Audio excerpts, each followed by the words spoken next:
Yung aming ulam. Talbos de kamote ken kalunay with uong ken prito nga ikan. Pero nadurdur yung ikan lang, guys.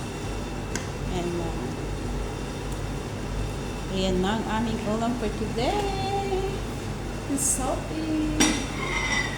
Nilagyan ko siya ng patis. Takpan natin at lagyan natin ng ito mamaya. Malunggay. Tsaka yung ating ayan ang partner ni guys. Adobo.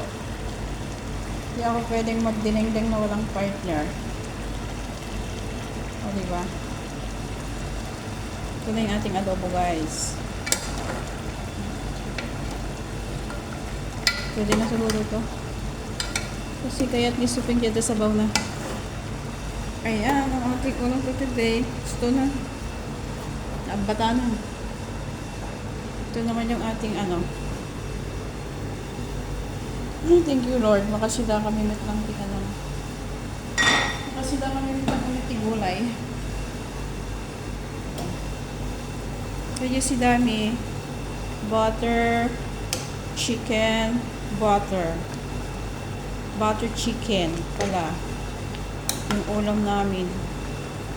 Kaya sabi ko magdinengdeng ako. Ayan guys, ang ating inabraw for today. Ito naman yung ating malunggay and parya. Ito yung malunggay, tapos ito yung sangabasit nga parya. Yung ating adobo. Kaya ganyan ang gulay kasi may paprika. Nilagyan ko siya ng paprika. Ayan, 15 minutes para 4 o'clock in the afternoon. Ito na guys yung ating inabraw. Ilocano. Si daan ti mga Ilocano. Ayan, pag nagdidinengdeng ako guys, dito nalagyan ko siya ng kamatis. Tsaka luya. Ay siya, sibuyas. Nailagay ko pala lahat yung sibuyas. Masarap pag ang dinengdeng may luya guys. Para mawala yung lansa ng bagoong. Ayan. Sibuyas lang ang wala. Natamad na akong maghiwa. Ayan guys. Tsaka sibuyas dapat. Panok-nunok lang dito ito yung ano, ito ko this yung ay kwati kamotig ay kulang na. Ayan, pwede na. Ayan ang ating gulay for today.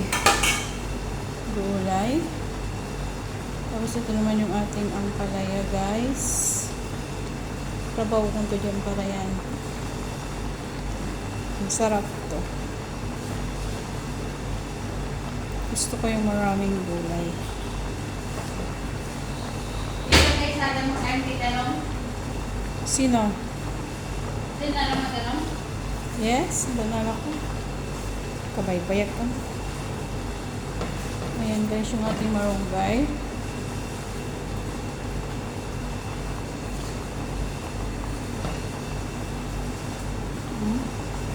Masarap to kasi ano,